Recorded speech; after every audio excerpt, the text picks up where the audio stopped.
রোহিঙ্গা সমস্যা বাংলাদেশের জন্য বোঝা হয়ে দাঁড়িয়েছে বলে মন্তব্য করেছেন প্রধান উপদেষ্টা ডক্টর মোহাম্মদ ইউনূস।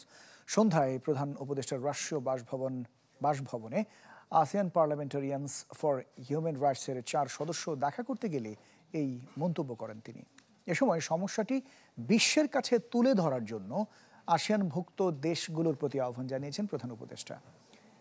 এপিএইচআর এর সদস্যরা বলেছেন, অগ্রাধিকার ভিত্তিতে আসিয়ানের নেতৃত্বে রোহিঙ্গাদের জন্য তহবিল সংগ্রহ কার্যক্রম গ্রহণ করা উচিত। এছাড়া সমস্যার সমাধানে বাংলাদেশ, চীন এবং আসিয়ানভুক্ত দেশগুলোর সমন্বয়ে একটি আন্তর্জাতিক কনফারেন্স আয়োজনের প্রস্তাব দেন তারা। এ সময় প্রধান উপদেষ্টা বলেছেন, বাংলাদেশ আসিয়ানভুক্ত দেশ নয়, তাই সমস্যাটি বাংলাদেশে ওই ফোরামে নিয়ে যেতে পারবে না। তবে রোহিঙ্গা সমস্যাটি অবশ্যই নজরে আনা উচিত।